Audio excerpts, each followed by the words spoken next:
Hello, hello. Hello, hello. Could I get everybody to have their seats? As most of you know, I'm Bill Browder.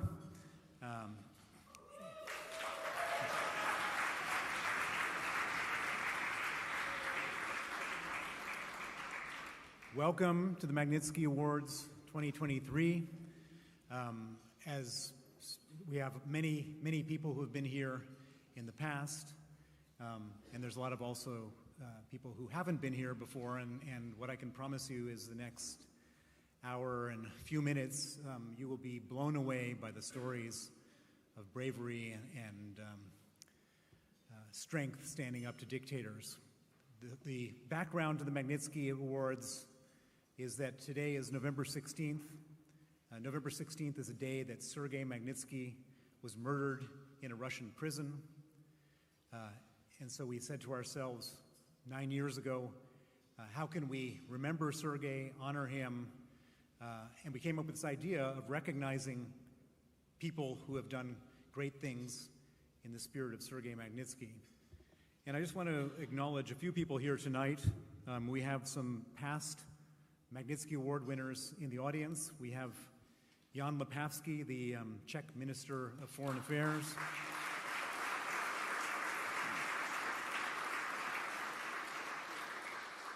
We have Nazanin Zaghari-Ratcliffe.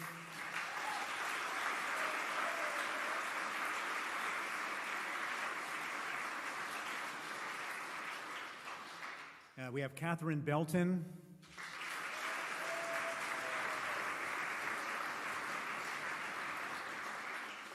We have Rupert Skilbeck.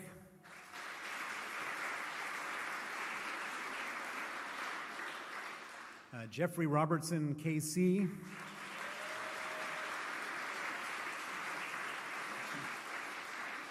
And last but not least, our MC for the night, James O'Brien.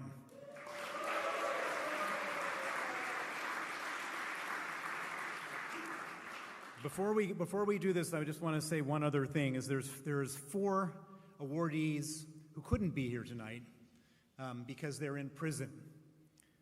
Vladimir Kara-Murza, who is one of our dearest friends, who helped in every way getting the Magnitsky Act passed, was sentenced to 25 years in Russian prison for treason. We're going to hear more about his story tonight from Yevgenia, his wife. We have Alexei Gorinov, who is a member of the municipal government of Moscow, who at the very beginning of the war protested the war and is now sentenced to 8 years and is effectively dying in custody from his untreated medical condition. We have Alexei Navalny, whose name you probably all know, who is also, like Vladimir Kara-Murza, sitting in solitary confinement in a Siberian prison. And then we have Maria Kolesnikova, who is a Belarusian dissident who has also been sentenced to many years in prison in Belarus, standing up to Lukashenko. And the people here who are going to be awarded tonight are doing such significant things that in the past, as we've seen, they get noticed by dictators. And so the stories that you're going to hear tonight are going to be both moving, heartbreaking, and also inspiring. And so welcome and thank you for coming.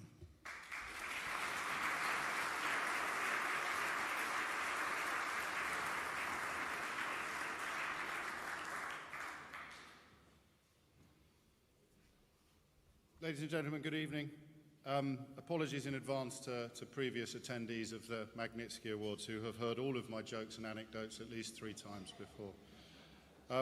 We're here this evening to recognize, obviously, the legacy of one man, but also the indefatigability of another and the extraordinary courage of an ever-growing cohort of extraordinary people. So a few words first, if I may, about the possessor of the indefatigability, our host this evening, Bill Browder. It's about 10 years since the producer of my radio show in London told me that we'd taken a strange phone call from a man who was very keen to have a private meeting with me, the presenter. Now, normally, when someone rings a radio station and insists upon a private meeting with the presenter, it means that they either have incontrovertible evidence that the moon landings never happened, or that they are in receipt of very important messages from another dimension via the medium of their toaster. But I met with Bill, and he told me a story that I couldn't quite believe. And at that time, no one knew his name, and no one knew the name of Sergei Magnitsky. Tonight, of course, Bill's contact book contains the names and numbers of presidents and prime ministers, an extraordinary array of people here tonight. Previous laureates, previous winners of the Magnitsky Awards have gone on, of course, to win Nobel Prizes and sundry other honors. And that is all achieved. That has all been achieved in the space of a single decade. And tonight, I think we can all be proud to be part of that absolutely remarkable process. We really can. Something else that occurred to me this evening, which hadn't occurred to me before, was that we do not just honor the recipients of the awards, and the Magnitsky Foundation does not just recognize the recipients of the awards. It is, in almost every sense of the words, it's a family affair. You will this evening, if you are in the habit of checking out the name badges that we all wear, you will see Litvinenkos, you will see Karamazovs, you will and have in the past seen Magnitskys, the partners, the children, the families who are every bit as much a part of the incredible stories that we hear, although they are not the possessors of the names that make the headlines or the charge sheets or the prison cells. That's another thing, I think, that everybody here tonight can be very proud to be part of. The way the evening will unfold is quite straightforward. I will introduce to the stage the person charged with presenting the award. We have awards in 7 categories: Courage Under Fire, the Outstanding Political Opposition Figure, Outstanding Young Human Rights Activist, Human Rights Defender. This is a Lifetime Achievement Award tonight for reasons that will quickly become clear.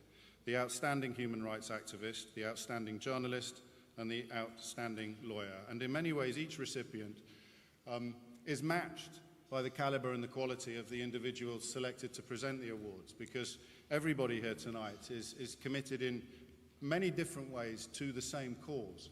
And that cause is, of course, the resistance of oppression and the championing of freedom. In some cases, quite literally, freedom. We obsess a little in the privileged West about freedom of speech and freedom of expression, and desperately important though they are, when you compare them to actual freedom, as in the opposite of incarceration, you realize just how high the stakes are for many of the people that we will be both meeting and honoring in the room tonight. So with no further ado, I will invite first to the stage the gentleman who will present tonight's award for Courage Under Fire. Jan Lipavsky is Minister of Foreign Affairs in the Czech Republic. He's also the author of the Czech version of the Magnitsky Act, which allows, as most people here will know, the imposition of sanctions against foreigners and companies who have committed serious illegal acts. I don't know if he'll thank me for this, but when Bill first conceived of this mission and these awards, we were both living in a country where the governing party had recently set up an organization called the Conservative Friends of Russia.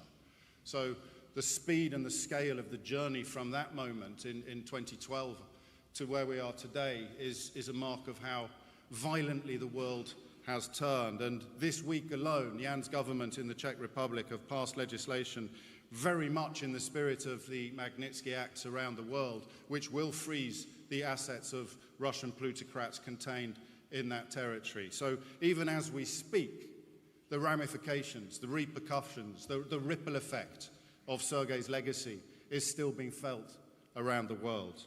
From 2017 to 2021, Jan was a member of the Chamber of Deputies of the Czech Parliament, and latterly, as I say, has become the Minister of Foreign Affairs. So please join me in welcoming to the stage a former winner of a Magnitsky Award, Jan Lipavsky.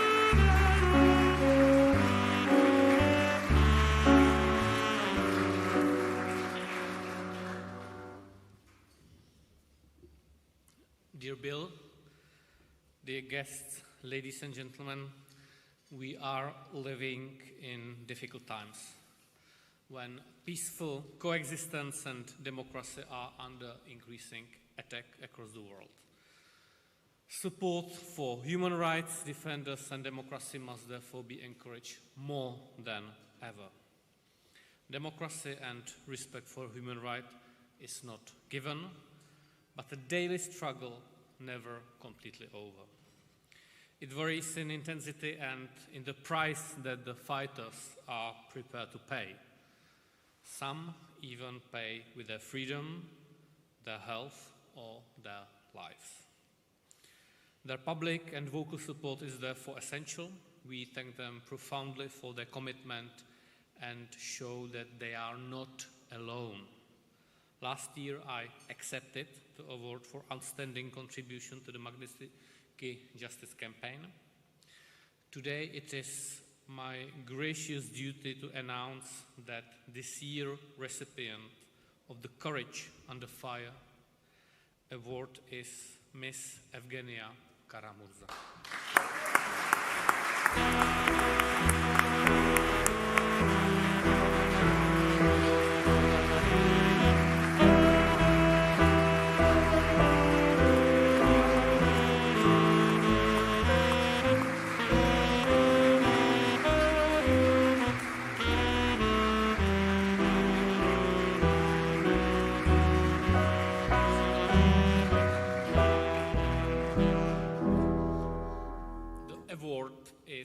Recognizes Evgenia's campaign efforts, which is at the forefront of the Magnitsky Justice Campaign. Evgenia, you have been advocating for your husband's release.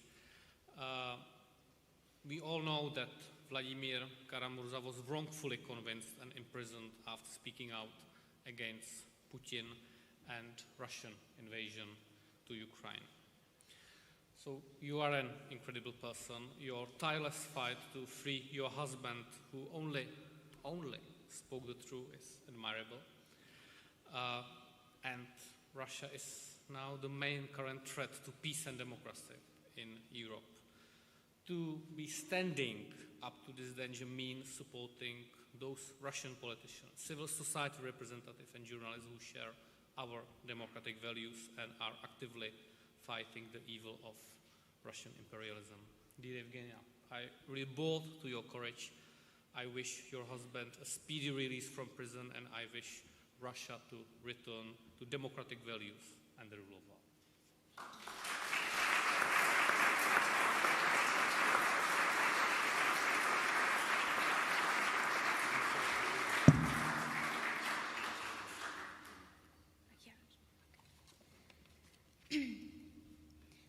Ladies and gentlemen, dear friends, I am incredibly honored and deeply humbled by this recognition.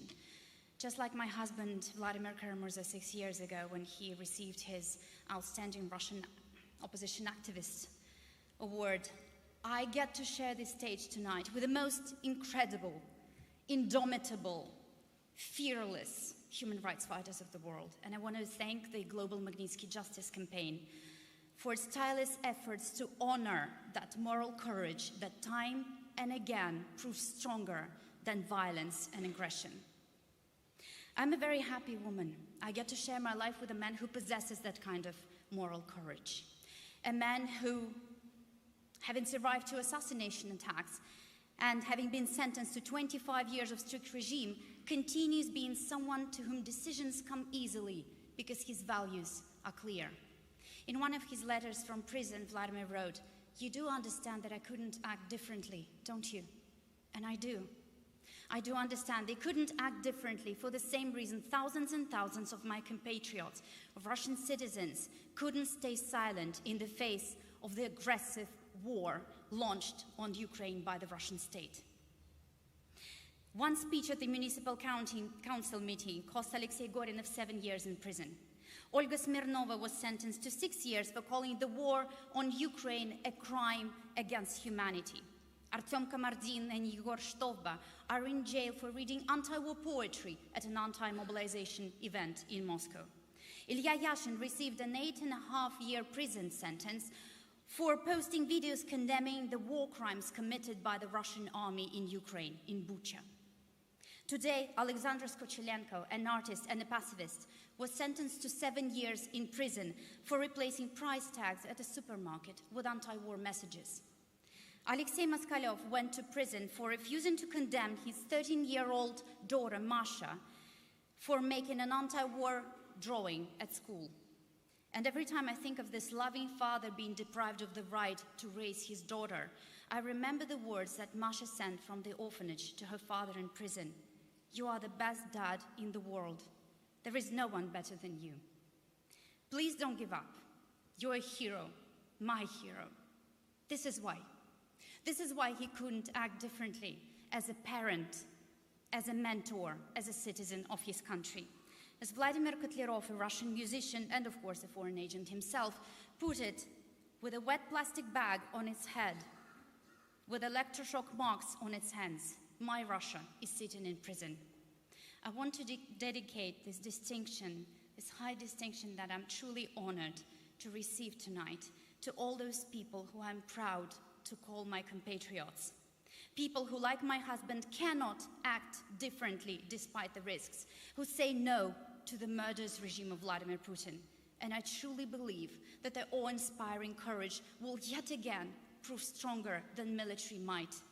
And my courage, for the sake of my beloved husband, for the sake of all those people, and for the sake of my country, will continue, I hope, being that little voice that tells me at the end of each day, tomorrow you will try again. Or as Eleanor Roosevelt put it, just a step at a time, meeting each thing that comes up, discovering we have the strength to stare it down. Thank you very much.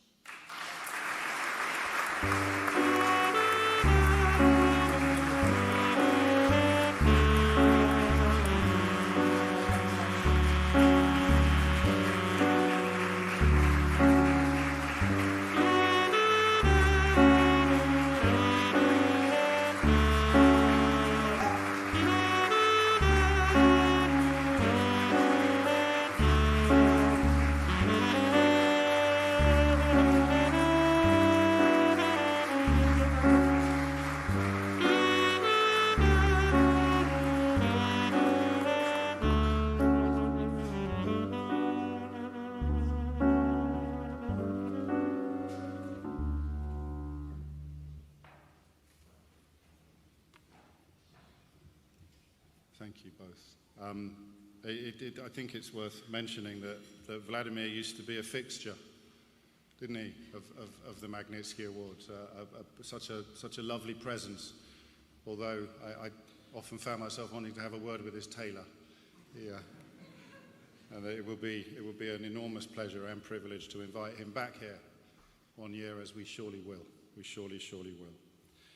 Time now for the outstanding political opposition figure, and the name of our presenter this evening was once, I think it's fair to say, known for rather different reasons from the reasons why it is known today.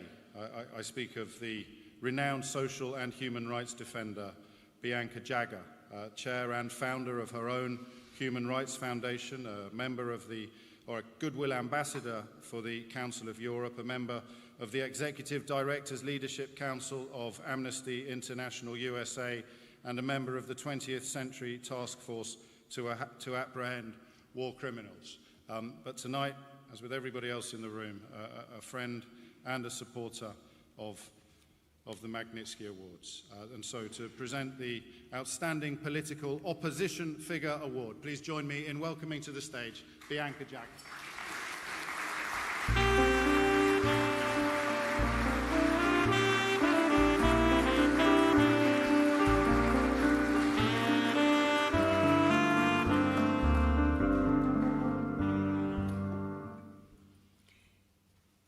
I supported Bill Brower on his idea of the Magnitsky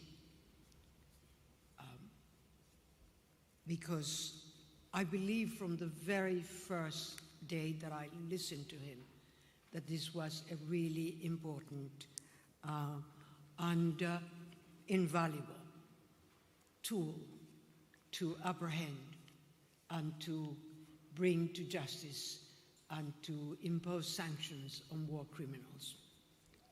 and on corrupt politicians. As some of you may know, I was born in Nicaragua, and I have been fighting the dictatorship of Daniel Ortega and Rosario Murillo. And tonight, I will be presenting an award to a dear friend who was in prison for 21 months and who was in house of arrest for 4 months. I would like as well just simply to say that perhaps in this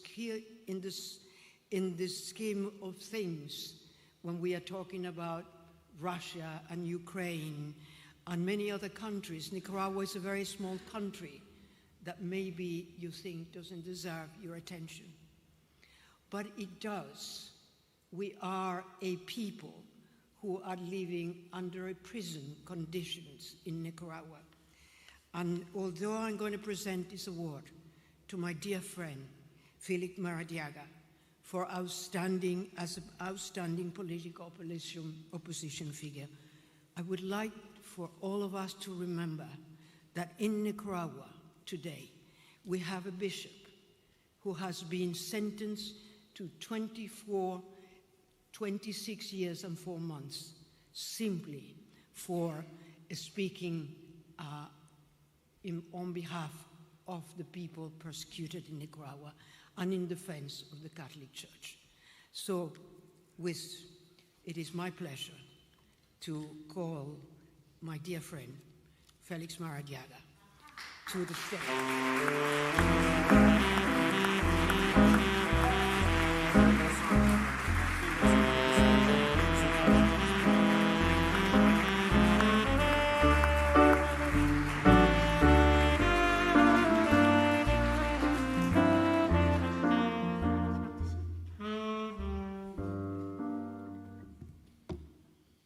Ladies and gentlemen, dear Bill, Bianca, colleagues, awardees, I'm deeply humbled and filled with enthusiasm to receive the Magnitsky Award. If someone had mentioned this opportunity just 7 months ago when I was in prison in Nicaragua, it would have been very hard to believe. As Bianca clearly said, this honor is not mine. It is shared with the thousands of Nicaraguans who have sacrificed their lives in the pursuit of freedom. It is dedicated to the nearly 1 million Nicaraguans in exile who, despite the distance, continue to dream in democracy and freedom, a dream that is elusive. As a kid, at my 12-year-old, I was a refugee abroad, and that's what I can speak in this beautiful language. Being displaced as an unaccompanied minor fleeing a war, who would say that my daughter Alejandra, at 6 years old, will also become a displaced person? This award belongs to my colleague Angel Gaona, who worked with me and was killed while reporting during the protest in 2018.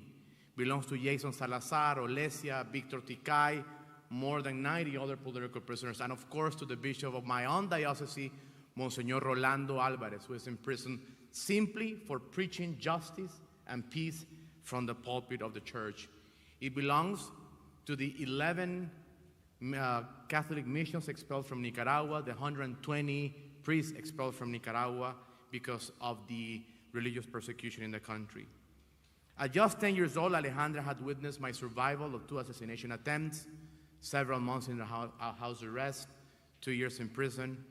And despite her innocence, Alejandra, just as the children of our dear friend Vladimir Caramurza, just as the children of Tulani Maseco, Alejandra has never questioned my decision. She has supported me.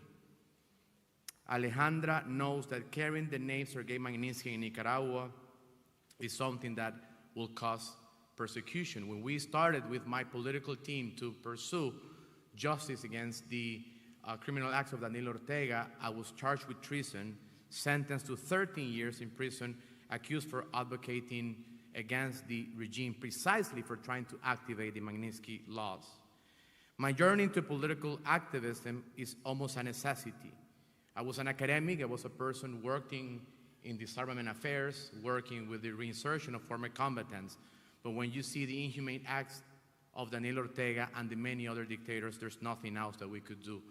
But on a final note, I would like to highlight a fundamental aspect of my work.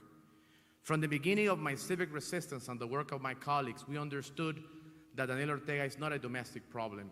He's there because he received massive support from Vladimir Putin. He's there because he received massive support from Iran. So tackling corruption and the lack of democracy is not a local issue. Dictators work as an ecosystem. And we as freedom fighters, as people who believe in human dignity, have to work together. So I welcome the magnificent, amazing work that this foundation is doing.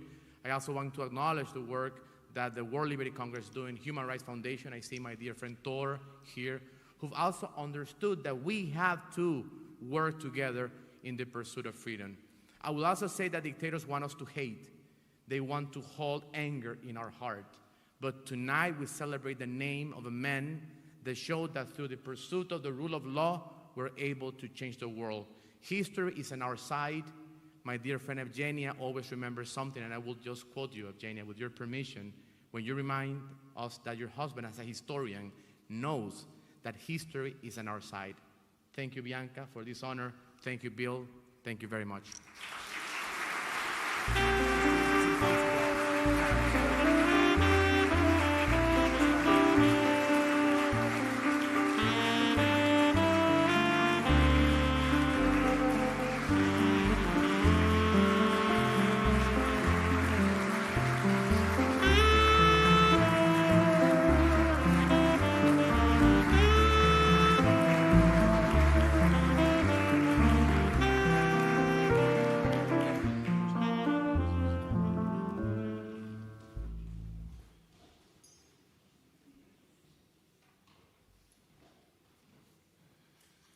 Thank you, Felix. Thank you, Bianca. It is said, I am told, in Washington, D.C., that the longer your job description, the less important your job actually is. Our next presenter this evening is a rather glorious exception to that rule. Roger Carstens is the Special Presidential Envoy for Hostage Affairs at the U.S. Department of State. Brackets. I haven't introduced him yet, but thank you. Brackets and a retired US Army Special Forces Lieutenant Colonel. His job is to sit down with the really bad people and persuade them to release the good people. It's an extraordinary mission that he has set himself on, and it is a mark of his extraordinary skill set that he was one of the very, very few political appointees that President Joe Biden elected to keep from the previous administration, he who will not be named. Roger is here this evening to present an award to our outstanding young human rights activists.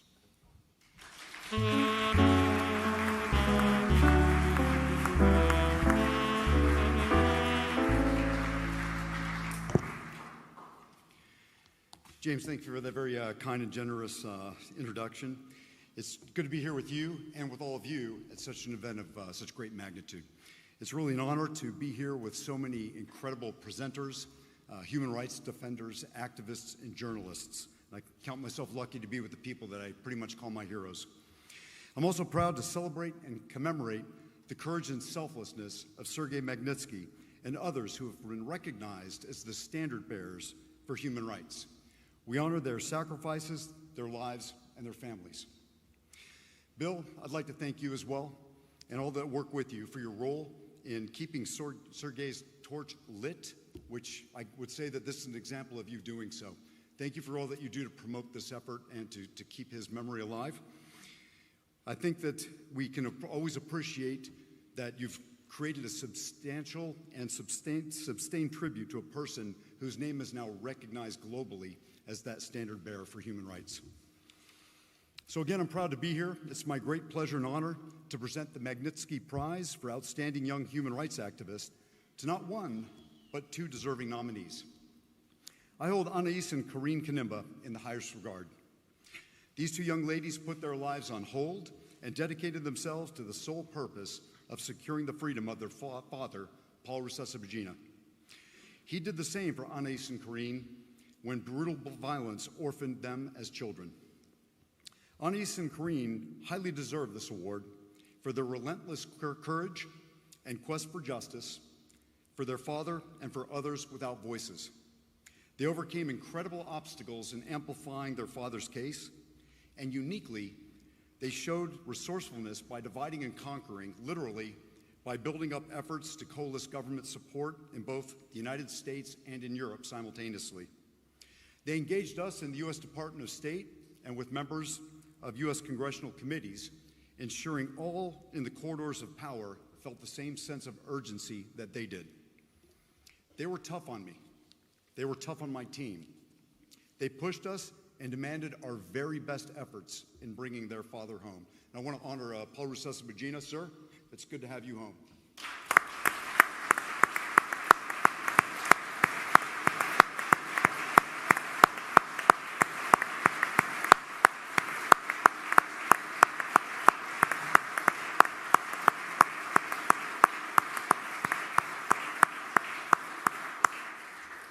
So your daughters, they were tough on me, they pushed me hard, and I loved every minute of it. Because I'm grateful that they did, because it helped get the job done. I'm fortunate to serve on a team of like-minded colleagues who believe, like I do, that private citizens should expect their governments to seek justice, and these governments should be willing to take decisive, concerted action to address injustice. So Anais and Corrine, I salute your courage. I commend your perseverance and resourcefulness. And I thank you for allowing us to partner with you on your important mission. It's my pleasure to present you the Magnitsky Prize for Outstanding Young Human Rights Activist.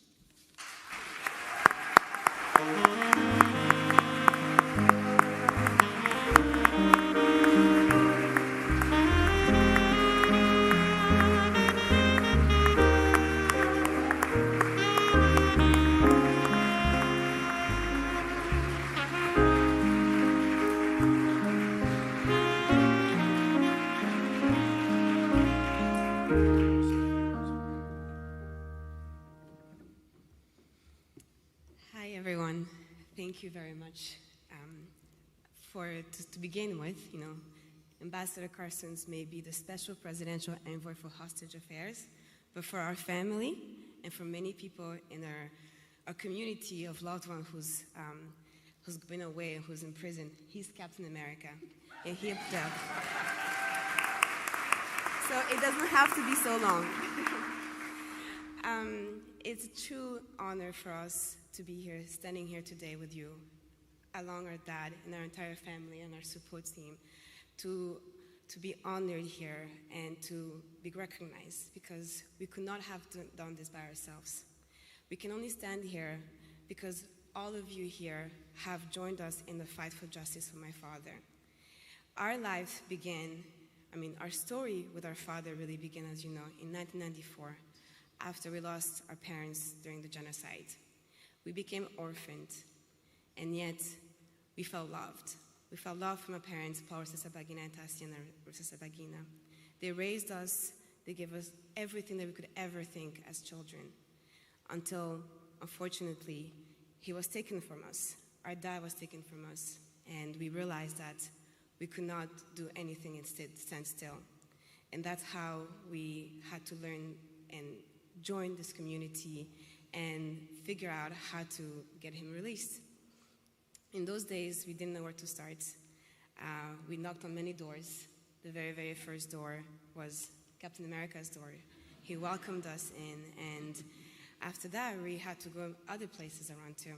And we found ourselves in the United Kingdom, where we met Bill Browder.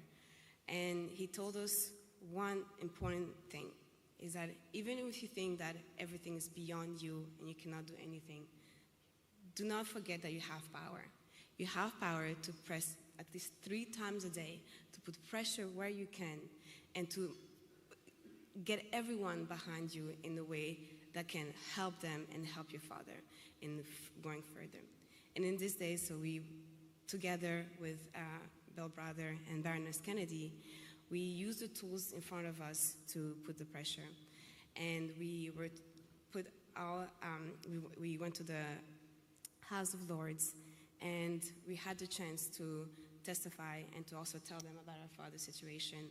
And it's in this moment that we saw that when we get together and we use the tools that we have together and we communicate with them, we can have the support of others, and many of you here were with us. And so we actually were able to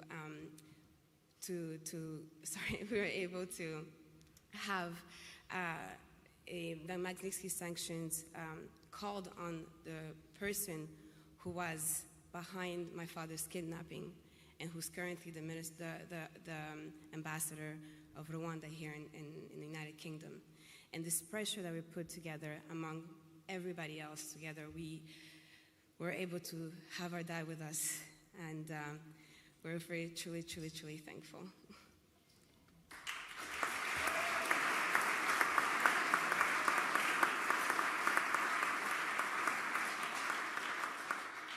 We would also like to thank Baroness Helena Kennedy, whose support and help made all the difference in being able to put the pressure necessary to get Paul Kagame to release our father.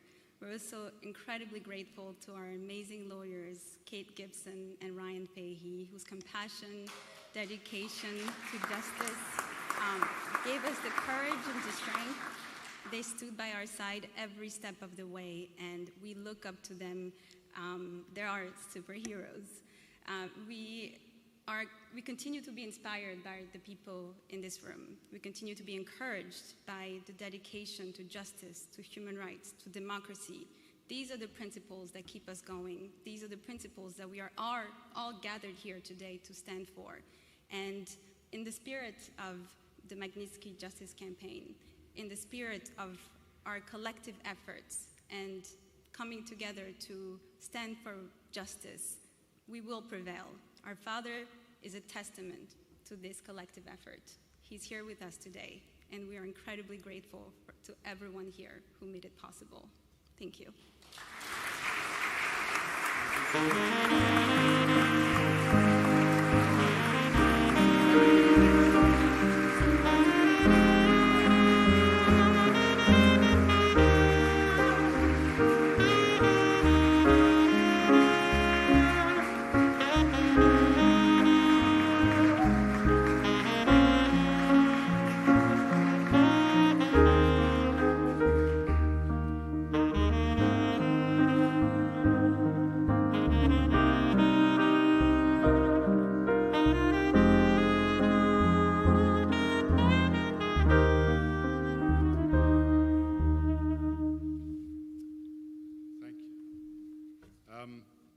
I think I have to mention, I apologize, well, I don't apologize actually, the regime from which Anais and Corinne, with the help of Roger, secured their father's release after he had been kidnapped and after he had been tortured, remains the regime into whose hands the current UK government are desperate to deliver refugees and asylum seekers with no prospect of return.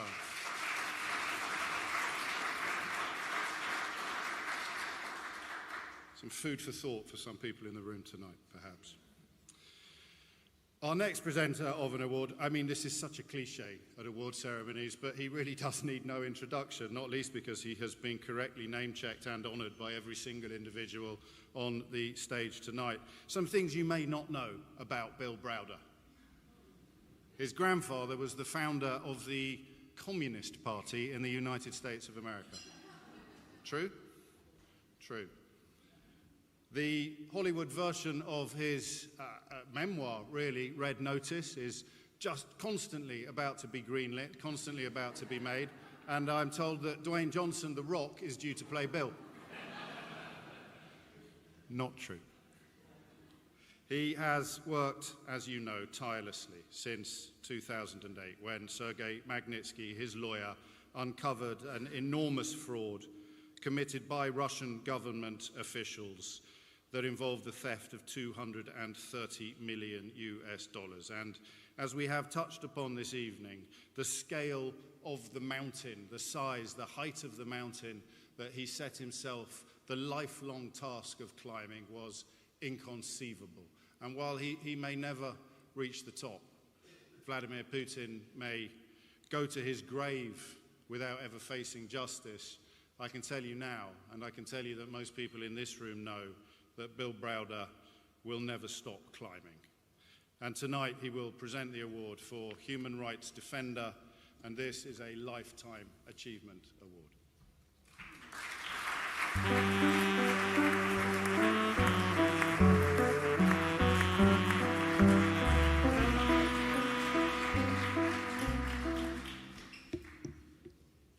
So I meet a lot of people in the world of human rights, and there's a lot of great people, and a lot of politicians and activists and NGOs that have been incredibly helpful and effective.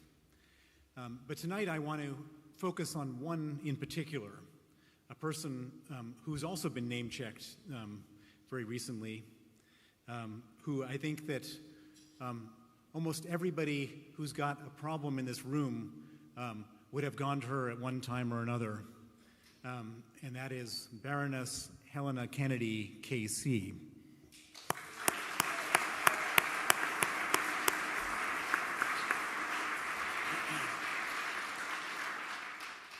She's been helping out with the Vladimir Karamurza case with Yevgenia. She's been helping out with the Jimmy Lai case, which you're going to hear more about tonight. She helped the Paul Rusesabagina case. She works to defend Yazidi women who have been taken hostage. She's been working with the Belarusian opposition, working for media freedom, and I could go on and on and on. But there's one particular story which moved me especially. And I was very tangentially involved, but I got to see it firsthand how she worked. And that was after the fall of Afghanistan, I should say before the fall of Afghanistan, Helena had been very active in helping promote female judges to the bar. So it wasn't just a male bar, but there would be women on the bar. And we had the withdrawal of the American forces and the British forces, and then, of course, the Taliban took over. And there was all sorts of revenge going around, but there was particular revenge against judges that put Taliban in prison, and particular revenge against female judges. They were some of the most vulnerable people in the country. And Helena, who had some part in helping promote them, felt a personal responsibility for trying to save them. Now, I know many people who watch these terrible things going on in the world and say, God, that's really terrible, I feel bad about that. But Helena had all those thoughts and said, I'm going to do something about that. And so, from London, she first said, we need to get some planes. And she said, well, to get planes, you need money.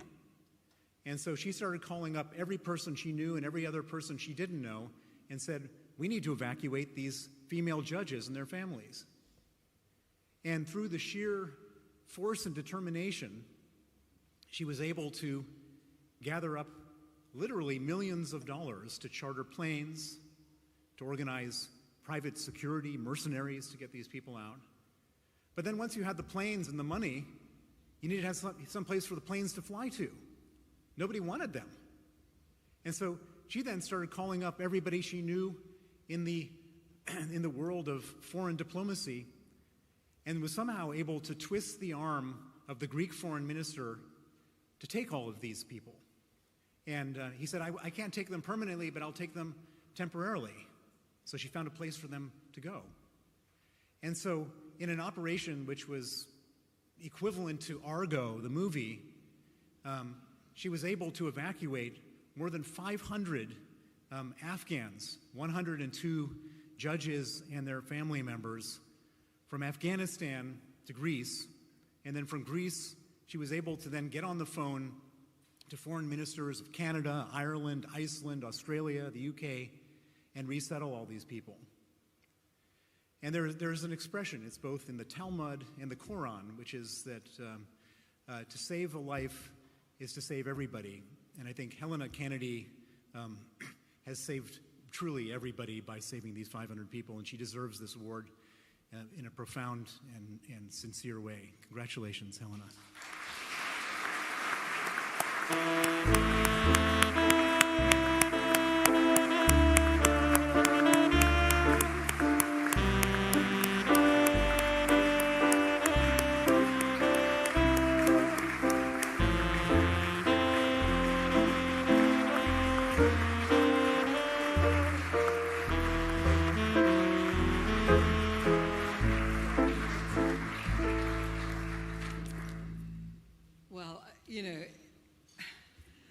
I really do feel that I'm an unworthy recipient of this, because people always ask you, why and how did you become a human rights lawyer?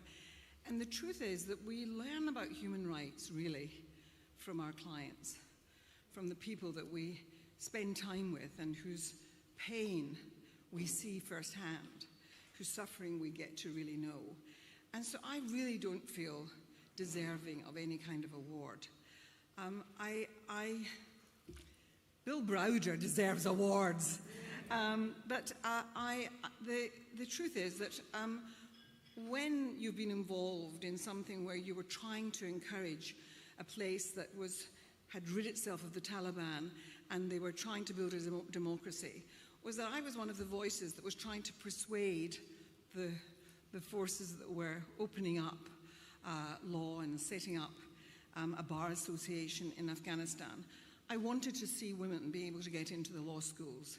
I wanted to see women being able to get into the courts, and for there to be women's courts, because it was unlikely that women would go with their stories of abuse in the home, of child marriages, of trafficking, of rape, of having your children taken from you. The terrible stories of women in Afghanistan, but in so many parts of the world. And I got to know some of those women judges. And when, in the beginning of the year of the evacuations, the military evacuations, in the January of that year, 2 women on the Supreme Court were assassinated.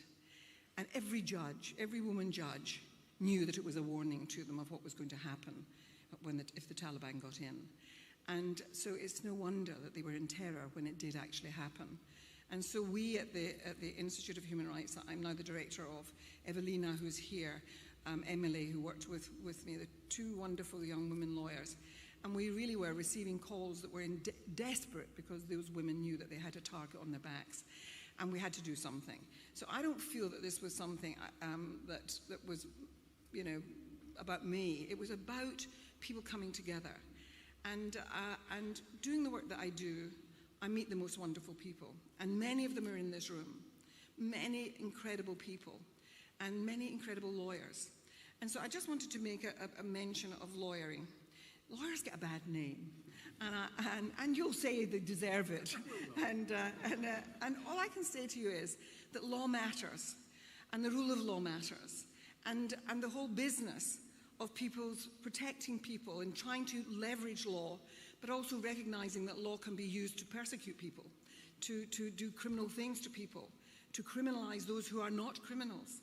And so the importance of having lawyers working in this space and really championing good law and the rule of law worldwide and making sure that there is respect for law is vitally important. And so I see myself as somebody who is part of something bigger, and there are lawyers in this room, and mention has been made of Kate, and there's Keelan Gallagher and Jonathan Price, and just whole sets of lawyers who do fantastic work. And so sometimes we just have to give a shout for the lawyers too. And I just want to thank all of you, but I particularly want to thank Bill Browder. Bill is a mentor in many ways, because I know that if I phone him and I say to him, I'm trying to get these women out, I'm managing to get some money together, but should I go public or not? Because I didn't want to be making a noise about it. And he said, if you don't tell that story, you won't get the money that you need. And he's always been there advising, and I want to thank him, because he's a truly remarkable, remarkable man. And he's the person who deserves honors. Bill.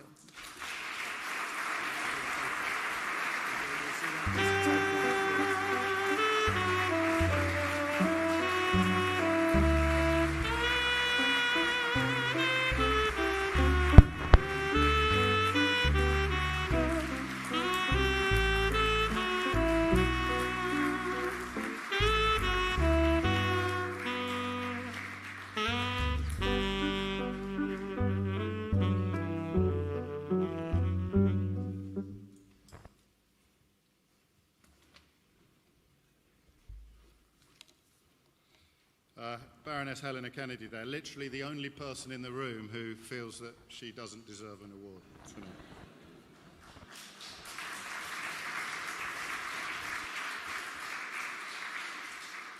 We come next to the award for our outstanding human rights activist. And it occurred to me on the stage this evening that we find ourselves in the remarkable but in many ways utterly inevitable position of celebrating some Magnitsky Award winners who have been in jail, while also recognizing some previous Magnitsky Award winners who have since gone to jail.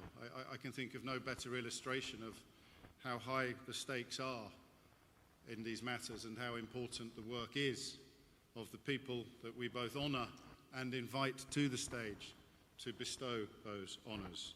And our presenter of the Outstanding Human Rights Activist Award is a politician who finds herself in the eye of a hideous storm. Kira Rudik is the leader of the Golos Liberal political party in Ukraine and a vice president of the Alliance and Liberal Democrats for Europe. She has, it says in my notes that she's number 2 on the list of most promising Ukrainian politicians. I don't know who's number 1, and I don't care.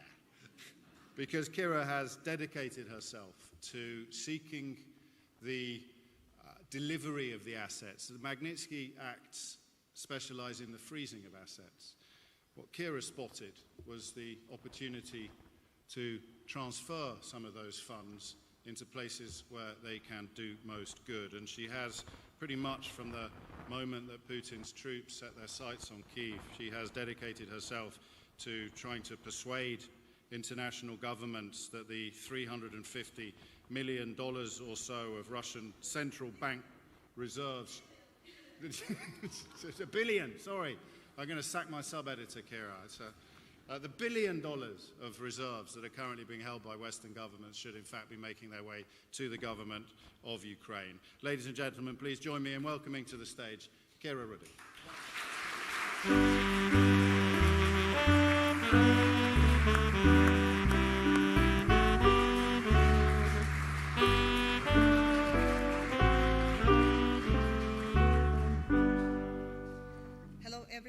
It's a pleasure and privilege to be speaking in front of you. Well, at the start of my speech, I need to clarify that it is 350 billion that we are after. Well, because it's like personally offensive. We are after a huge amount of money that Putin saved in the democratic countries and that belong right now to everybody that he hurt. And it's only a fair and true thing to do is to make sure that we take use of those money. But back to why am I here?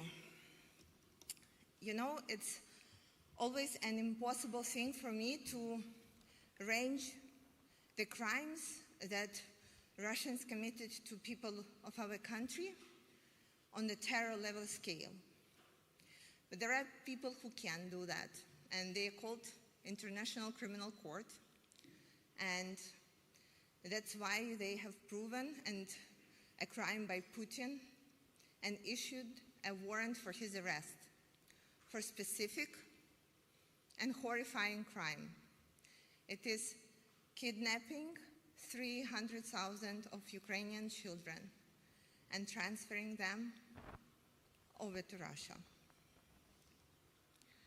I cannot imagine pain and fear and suffering that these children and their families are going through. It is just impossible. And the worst thing is that we have no way of getting them back. Well, most of us, because there is one who can. Mykola Kuleba and his team have rescued and returned 204 kids from Russia and temporarily occupied territories back to Ukraine to reunite them with their families and loved ones. When I'm thinking about 204 kids, I imagine them in the room like this. So you can imagine how cheerful and loud that room would be. Like the home that is blessed of having children would be noisy and cheerful and happy. And right now, when I'm asking Mikola and everybody with him to join me on this stage, I imagine those kids in this huge room cheering for him and applauding to him.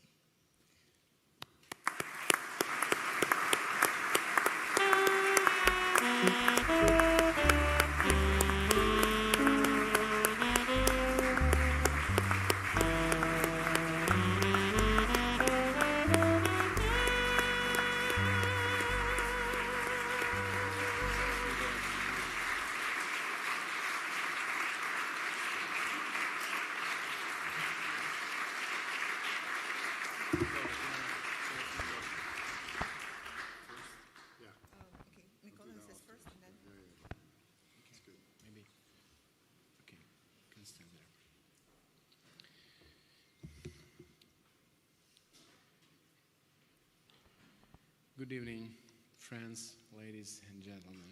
It is a great honor to be in here, but first of all, thank you, Sergey. I know you here and listening us, and Vladimir,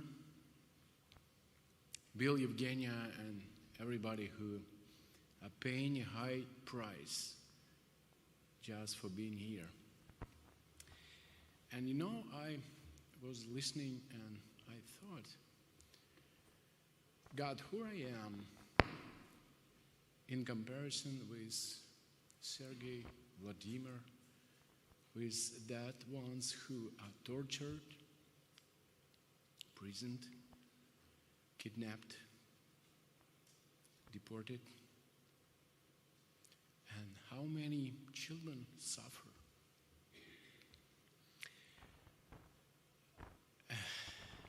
It's very mixed feelings because just yesterday we returned 2 more orphans who've been kidnapped, and just yesterday one foster family who fostered one boy, and he was a soldier in the Ukrainian army.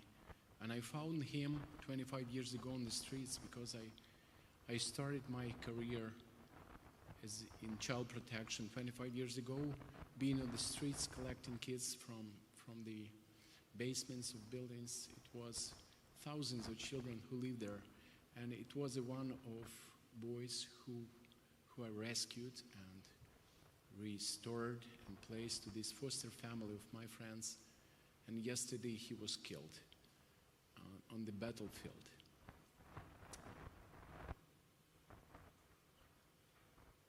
But 2 orphans were returned. I hate that regime.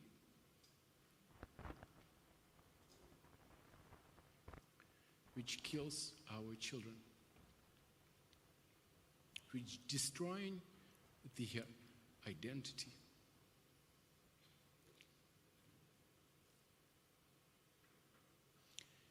We have to be strong. We have to move ahead. We have to not give up. We have to fight against pure evil, which trying to re-educate, indoctrinate, and erase identity of Ukrainian children. And it's a privilege for me to stand in here with my friends, because Ksenia and Nastya, it is the voices of children who've been kidnapped. They've been returned, but they are ready to fight for another who are staying there. And I remember just one story. They may be telling their stories. One 12-year-old boy, because you've seen that photos, and always I'm asking kids who've been returned, what is the highest impression and what highlighted? And everybody is crying and telling when we cross the border. And I asking them, did you afraid that we'll never come back? And many children say, yeah, we're afraid we thought that we will never come back. And I can imagine if my child cannot sleep at night, be separated with me in any country, and somebody try to indoctrinate and dreaming about escape. But I asked 12 years boy who will return. I remember how mother and grandmother were crying and begging me to return this child. And this 12 years boy, when I asked him, did you dream about your escape? He told, yeah, I was sure. I was sure I'll come back. I told, how? I planned my escape. Okay, how did you do this? I told, I planned, but only one thing stopped me. I planned how to cross the minefields. What did you do? I was planning. I had a plan how to cross the minefields on the front line. And it's hard to believe. It's hard to imagine how this child couldn't sleep at night and was planning how to cross the minefields. Our kids is brave. And I know that Ksenia and Anastasia is nervous, and I ask you support them now.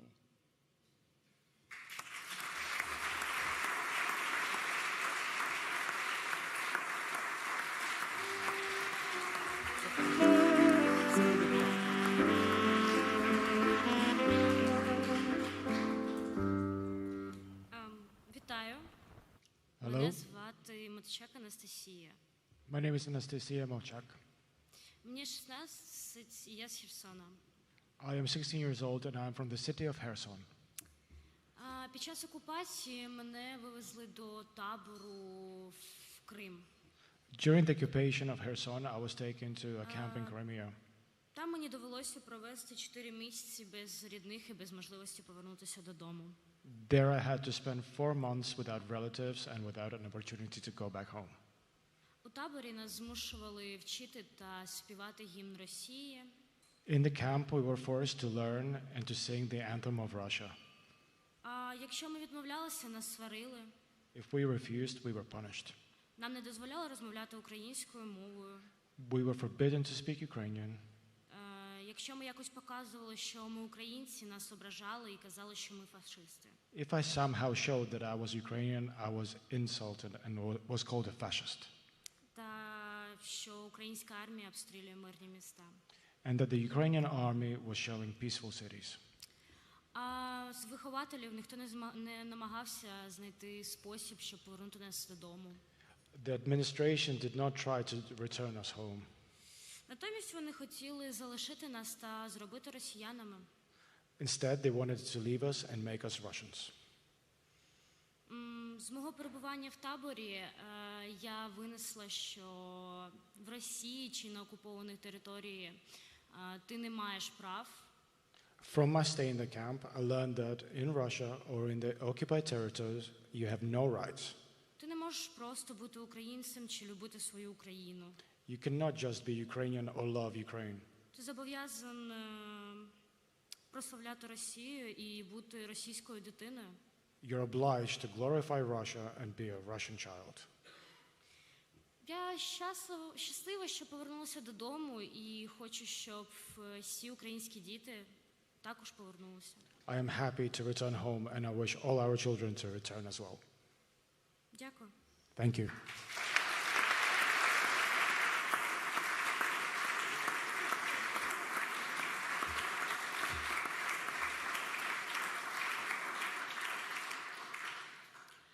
Hello, my name is Ksenia Koudin. I am 19 years old and I have a younger brother, 12 years old, Sergei. And we are the children without parents. After the Russians invaded, my brother and I were sent to Russia. I ended up in a technical school and my brother was taken to a summer camp. 2 weeks turned into 9 months of separation. I started looking for ways to return. I promised myself that I wouldn't not live without my brother. The Russians put pressure on Sergei, convincing him that no one needed him, that he wouldn't not return to Ukraine, because there was a war and Nazis there. I was told that he doesn't want to go with me and prefers to stay in Russia. After such words, I gathered my will into a first.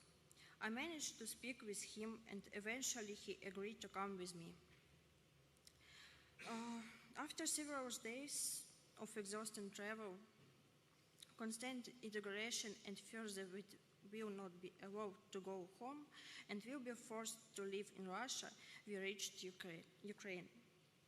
But despite all the horrors and traumas, I believe in the victory of Ukraine. I believe that all children will return to their family and that Russia must be punished for its crimes. So that this country will no longer be able to steal Ukrainian children and turn them into Russians. Thank you.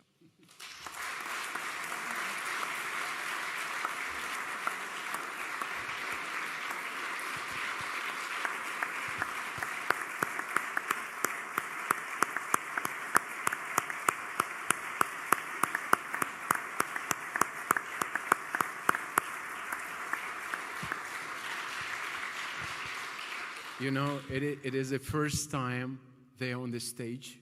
It is the first time when she speaks English. Yeah, I'm amazed.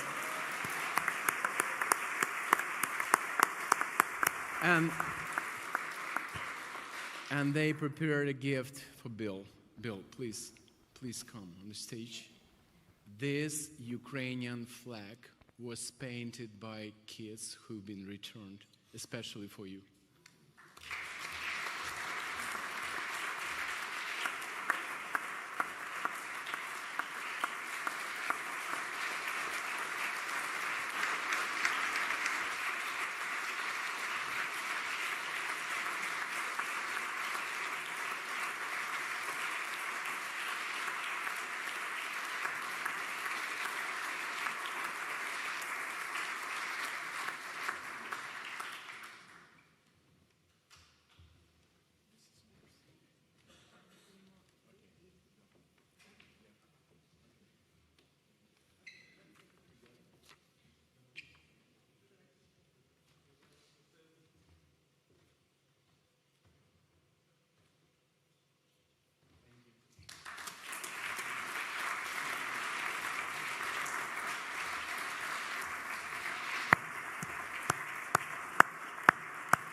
Wow. I think someone must be chopping onions just to the left of this. Either that or I've got something in my eye tonight. Thank you so much, all of you. That was extraordinary. And a timely reminder of why we're all here tonight. We come now to the part of the evening that always assumes particular poignancy. We come to the part of the evening where the recipients of the awards are not able to be with us. And we begin with the award for Outstanding Journalist. To present it, a former leader of the Conservative Party and a former Secretary of State for Work and Pensions here in the United Kingdom, but also a politician who, when it comes to Russia and to China, has sometimes, in opposition to his own colleagues, has managed to be on the right side of history. Please join me in welcoming to the stage to present this year's Magnitsky Award for Outstanding Journalism, Sir Ian Duncan Smith.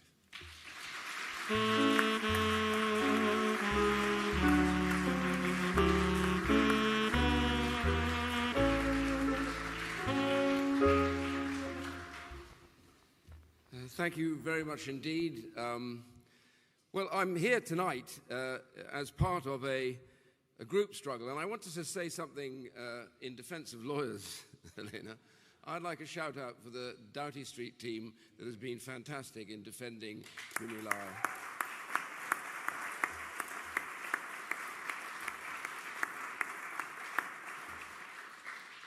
I'm here to award, as has just been said, an award to somebody who can't collect it.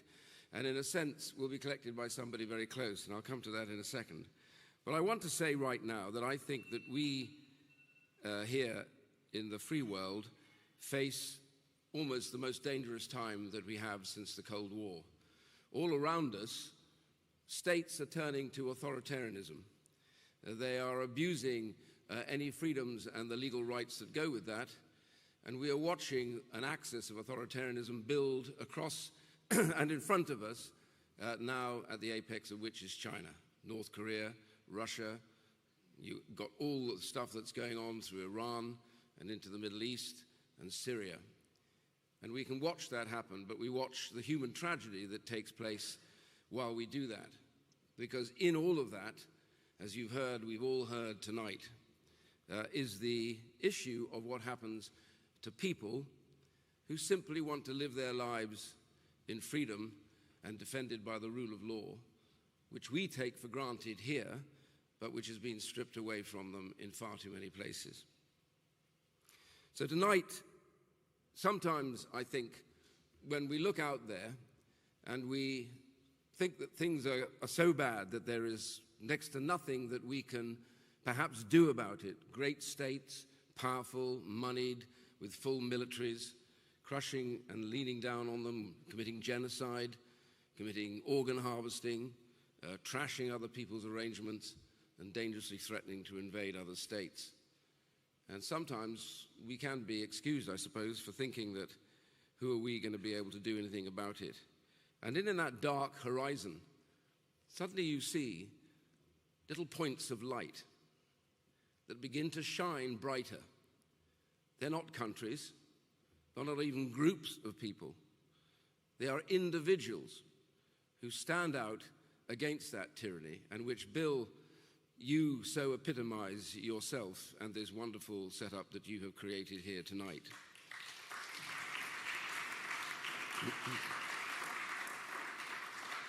And the one that I'm here tonight to celebrate, and I want all of us obviously to celebrate with me, that point of light is a man who, when the agreement between Britain and China was signed, sealed, and delivered, that gave freedoms into people of Hong Kong to live their lives in a way with justice and the potential of democracy. This individual, whilst being highly successful at business, then realized that there was more to it than that, and that he should stand for the freedoms which were being chiseled away. And then, of course, the Chinese regime decided finally it had enough of this debate about democracy and decided to trash that and impose a national security law which would allow them to arrest and persecute anybody they wish to over any length of time. Jimmy Lai could have fled Hong Kong. Jimmy Lai could have gone somewhere else. Jimmy Lai was encouraged to leave because they all knew, and he knew, that he was the target if the Chinese authorities had their chance. And in reality, he chose not to, because he felt that he owed leadership and support to the many that wouldn't be able to leave, and he had to stand with them.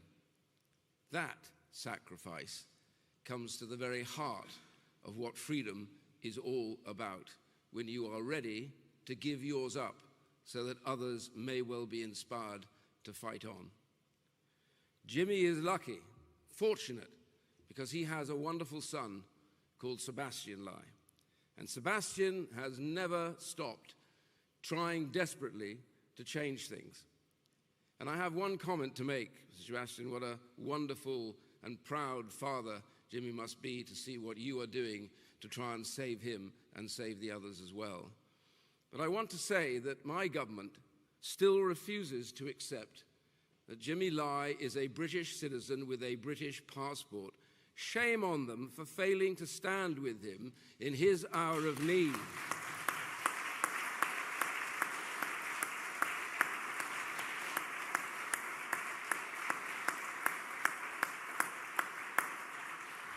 We have that little book that's supposed to protect us wherever we go. He is not a dual national. He is a British citizen. And all he wants, knowing full that he may never see the light of day again, is to be proclaimed under those freedoms a British citizen, and that's what he in reality is. Sebastian, please come up and collect that award.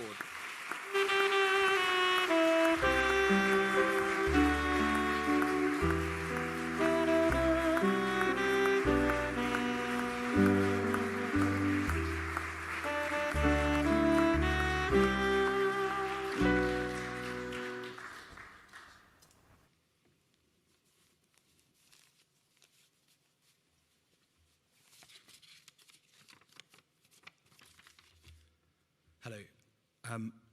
On behalf of my father and my family, I would like to thank the Global Magnitsky Justice Campaign for this award.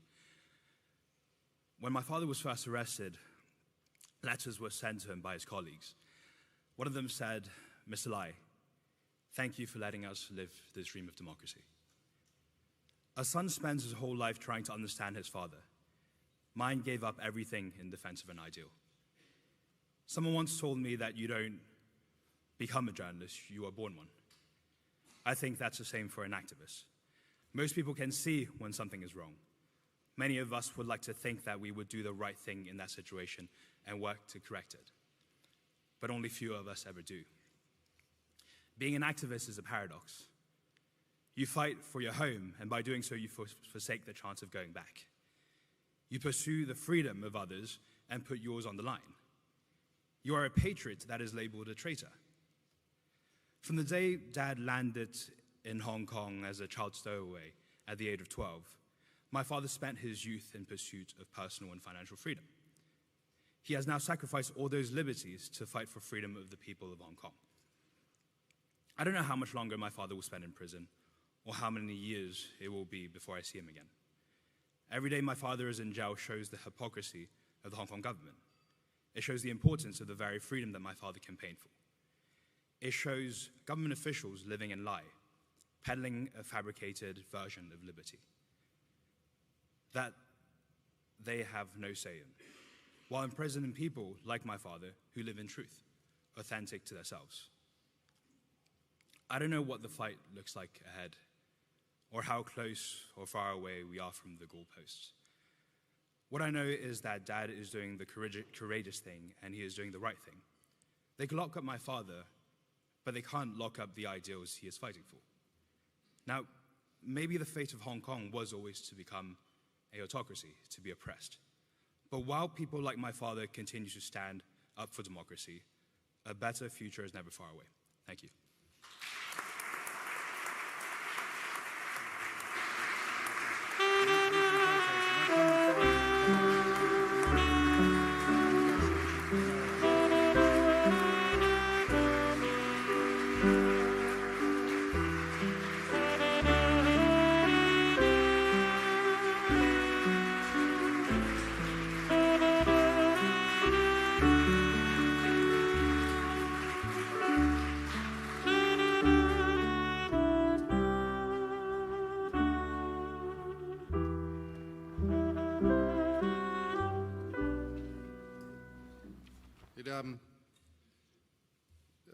Sebastian has no way of knowing whether his father knows what he is doing for him.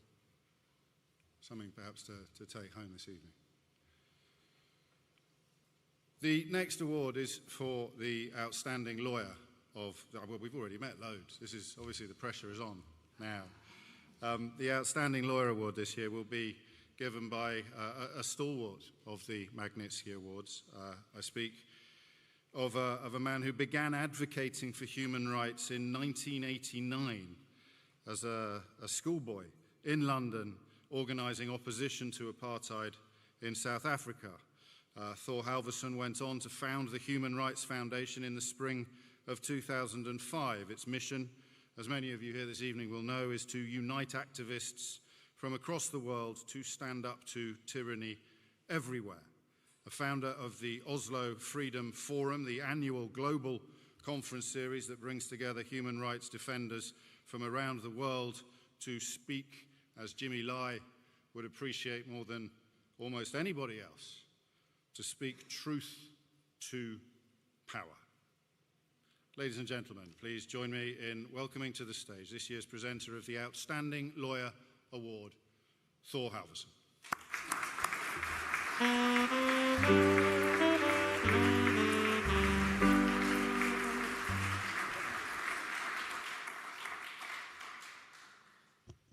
Good evening, ladies and gentlemen.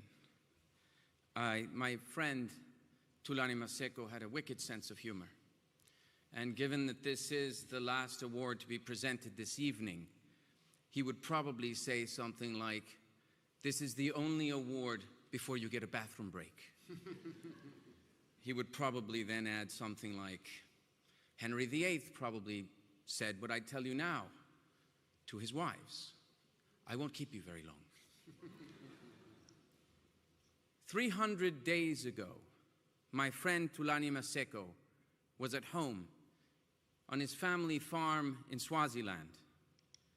Thulani loved his goats and his chickens, but he wasn't a farmer. He was a highly effective anti-corruption crusader and human rights lawyer who used the instruments of law to fight injustice. He was a romantic. He used these instruments inside a dictatorship. I had the privilege of getting to know Thulani when the government of the dictator of Swaziland put him in prison for simply practicing law in a very simple case involving a ticket, a traffic ticket. He represented the person who gave the traffic ticket to a high court judge. The high court judge wanted his car released. And the person who gave the ticket, clearly a romantic, said no. So they put him and they put his lawyer, Thulani, in prison. In Thulani's case, in leg irons, in solitary confinement, with a punishment that is more than 100 years old, leg irons. And it took an international campaign to achieve his liberation. He continued his work, undaunted, continuing to use the law to hold his own government accountable, to force the King of Swaziland and his government to play by their own rules. A humble and courageous lawyer, he was at home 300 days ago this evening, and he was watching a football match between two South African teams. He was with his wife, Tanele, who has been his partner of 16 years and a part and parcel of every case and every initiative that he was involved with. He was with his two sons, Gosenthe and Gosvile, 10 and 7 years old. A hired assassin working on direct orders of King Mzwati approached the house, and through a window, he shot Thulani in the head, with his children and wife next to him. That political murder ended the life of my dear friend. Tonight, I'm extraordinarily grateful to you for honoring him. His wife is here to not just collect this award, but to continue his legacy. I ask you to please welcome Tanele Maseko.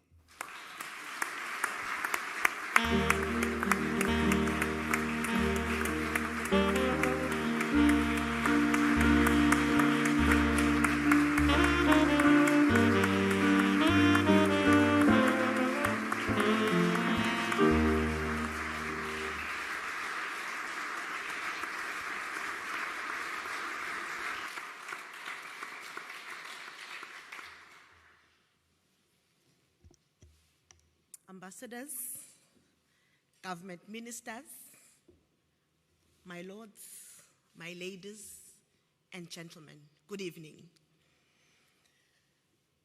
My name is Tanele Maseko, and I come from Swaziland, Africa's last absolute monarch.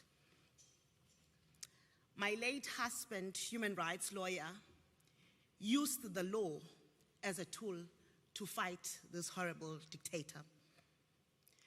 Thulani was committed to social justice. He was committed to fight for democracy in Swaziland.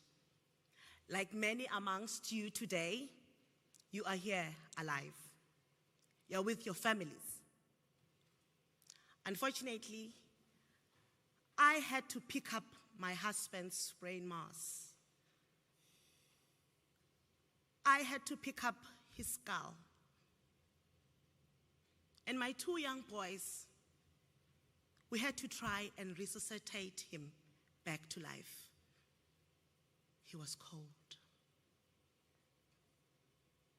For merely seeking justice, the horrible dictator shot him dead in front of me and my 2 young boys. I am humbled to stand before you today and very grateful to Bill for this prestigious award. And in that shallow grave, my dearest husband, Thulani, the world remembers you. But I'm also receiving this award, and I want you to allow me to launch the Justice for Thulani campaign, where we will seek accountability for his death.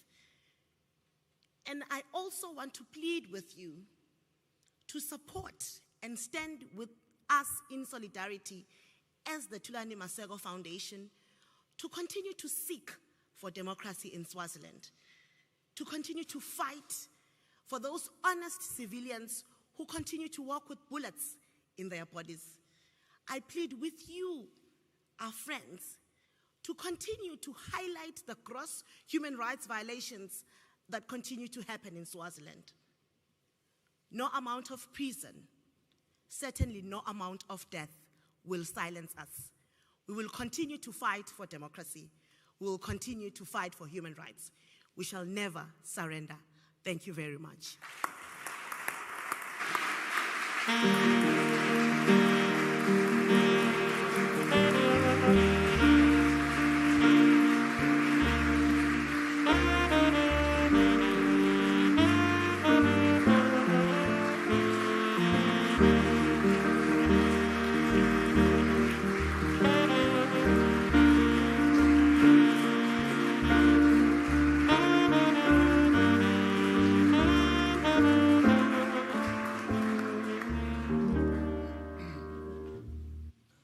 Ladies and gentlemen, please welcome back to the stage our host this evening and the inspiration in every way for everything that we have heard so far, Bill Browder.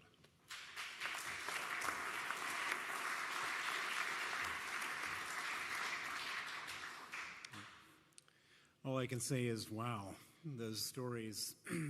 It's just hard to even digest all that tragedy, bravery, inspiration.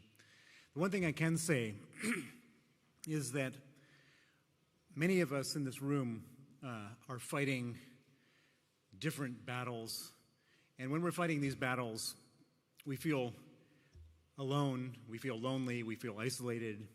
Often a David versus Goliath. We're the Davids. But when we all gather here together, we don't feel so alone.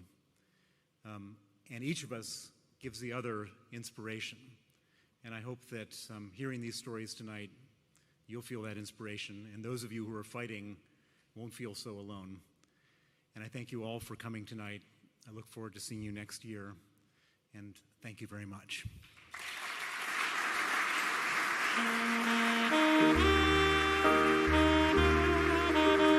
Thank you.